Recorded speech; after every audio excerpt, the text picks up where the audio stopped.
Hey everybody, it's BDF44 coming at you with another video. So I did watch the highlights of the Laker game against the Warriors at the end of the night. I would have made this video sooner, but yesterday was a pretty tough day. So I'm going to just forget about that and move into what it is that I want to speak with you about, which is Draymond Green's value in this league. I made a video about the Warriors, said my whole spiel about the Warriors. I don't know what I said about Draymond's game, but I think the one thing that needs to be pointed out in regards to the Warriors is that since Draymond has come back, they've played a lot better, and they have had some big comeback wins. And one was against us, the champs, so that's a big deal. But I think the thing that needs to be mentioned about Draymond Green is how, excuse me, even though he tends to not really score the ball a lot, though early on in his career, he was a hell of a scorer. Before they got KD, really before they started really winning like that, when he first busted onto the scene, he had some games where he went for 30. I think his career high is probably 40 points. He scored. He had games where he shot a lot of threes and made a lot of threes, got to the line, did things like that. His offensive game kind of just took a back seat. His scoring took a major back seat once they got those players and started getting the depth that they had. And as he developed, he more so focused on his playmaking, his rebound, and his defense. Well, now, his body he's gotten older. Father time is kind of starting to creep in, and his production hasn't really been evident when the talent around him isn't that good. And the Golden State Warriors, we know their situation. But Steph is back. They bring in some guys like Kelly Oubre, who has played much better as of late. He's gotten over that slump. He's really starting to zero in on his defensive skills, and he's really displaying his value on that side of the ball. So that's the good thing about Kelly Oubre. Even though he's struggling, you can't say that he isn't giving you what you need on the other side of the floor, which is extremely important for a basketball team that's not equipped with a bunch of offensive talent right now. Steph is Steph. He's healthy, and he's going to give you MVP caliber play. No matter where he is in this world, he's going to be able to do what he does best. And that just is what it is. And guys like Wiggins are playing a little better here and there. So they got a team full of guys who are starting to get used to one another, starting to find some chemistry, starting to get used to playing the way they need to play, et cetera, et cetera. They're just an improving basketball team over the last week and a half, 2 weeks. And a great deal of that has to do with Draymond Green. The thing about Draymond Green that is so very, very important, and you guys know this is my thing, he's a passer. He's a passer. He's somebody that has no problem scoring 4 points a game and getting like 10 assists and 7 boards. That's a regular game for Draymond. And it's valuable. That type of talent is valuable around the league when you don't have any playmaking available, especially. So that's where I come to you to say to you today about Draymond. I think there are some teams around the league that could use him. Now, obviously, one of them happens to be the team he's on, so he's not on the trade block. I don't think they would be looking to move him. He's a legacy guy there. Prying him away from Golden State is going to require a great deal in terms of convincing, because if they were going to get rid of him, he would be gone already.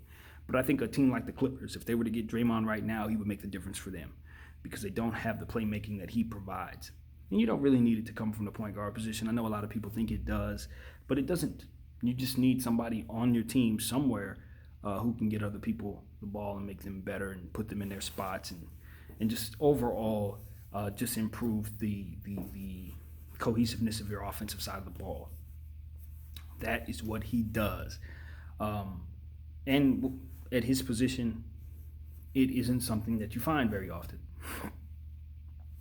So he still has more value than I initially thought in terms of just what he's been able to show over the last couple of weeks and how much different the team is and how much better the team is when he's down there. And when he's playing with stars, obviously we know what he can do. His game doesn't really change depending on who he's playing around. Whoever he's playing around, he's going to do what he does, which is get people the ball and things of that nature. But when he's on a team with stars, a team can go from a good team to a championship caliber team. But you really don't see it in the box scores in ways that make you say, okay, this is an all-star. But his intangibles and things that he does, setting screens, even on the defensive end, talking and making sure the guys know where where the double team is coming from, things of that nature, all kinds of different stuff that he does. You can't put a price tag on that, especially with his height and his size. I mean, it's extremely valuable. I remember a guy like Lamar Odom had those skills as well. He was more so of a scorer, but he could facilitate from the power forward position. He could push the ball from the power forward position. You know, he to me was Draymond before Draymond. Now, he didn't affect the defensive side of the ball the way Dre did, even though Lamar was a good defender. He didn't suck defensively, but he wasn't Draymond at in his heyday. But as far as passing the rock and making others better, for sure, Lamar comes to mind for me. You just want to make sure that you have a guy like that on each and every roster. I think that is the moral of the story, because we've seen a lot of good individual players on a basketball team and have it not make any sense. But when you put them in a team with a player like Draymond, suddenly they're playing to their best ability, and it's that simple. And I think it needs to be said clearly so that everybody sees and hears it. Unless you're running a triangle type offense or some very creative offense that removes the need for a facilitator, you must have one. You must have one. And you can see how these players make their teams better each and every time. And when they're removed from the team, you can see how everyone's an individual. Simply, everyone's an individual. I think about a guy like LaMelo Ball in Charlotte.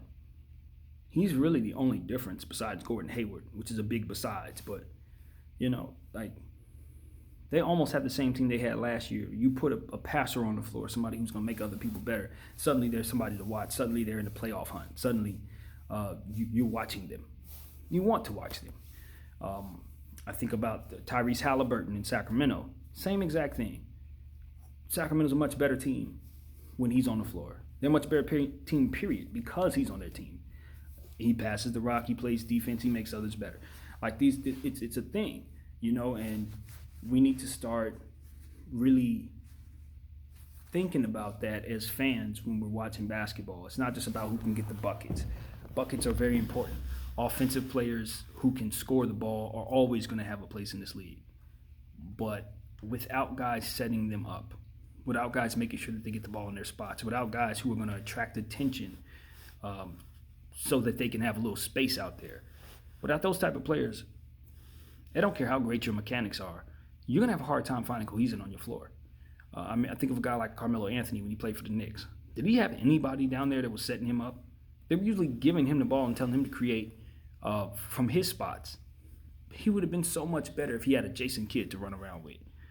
That would have made Carmelo Anthony a champion if he could have played the majority of his career with Jason Kidd. It just makes all the difference. I don't care how great you are offensively.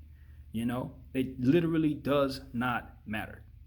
Because if there's no one down there making you better, if there's no one down there setting you up, you're just a mechanical object without a turn-on switch. That's what you are. You have great mechanics. You are excellent at what it is that you can do, but you're not making anybody better. You shooting the ball and it going through the hoop a million times is a wonderful thing, but you are not making anyone better until you learn how to facilitate or until you have someone down there who can do that for you. So, yeah, that's what I got, man. I'm a huge fan of that stuff. I've probably mentioned this over 600 times on this channel. I love passing. This is probably my favorite aspect of the game. Rhythm passing is an art form that I don't think many people give much credence to because of the love for shooting and the love for scoring and the love for dunking and every different things that is more essentially more sexy on the basketball floor. But you look at a guy like LeBron James, you look at guys like Jason Kidd, you look at a guy obviously like Magic Johnson, even guys that weren't on that level, a guy like Scott Skiles, who has the record for assists. Those guys made the teams better, man. The teams are just actual teams because of their presence. Rondo, ain't no way I'm gonna mention this conversation without putting the guy that helped us get the championship last year. Of course, my guy Lonzo, even though he can't seem to get in a situation that exploits his strengths just yet. I do believe he's the epitome of that type of player that I'm talking about here, who could care less about scoring, but will fill out the box scoring every other way and make sure that the players around him are improving because of his presence. It's everything on a basketball floor. It is literally everything for your offense. And so yeah, I just want to get on here and say that, man. Congratulations to the Warriors for getting better. I still don't have them being a contender, or honestly, I'm not certain if they're going to miss the playoffs. I've been on this conversation for a bit, and my thinking has been they're a 500 ball club. But to be honest with you, they're simply outplaying that notion at this moment. So if they can keep it up, they will make the playoffs. I do not think they'll be able to make some noise. If they get the right matchup, they can win a series, but that's like their ceiling for me. I do expect them to struggle. I do expect them not to be, overly successful.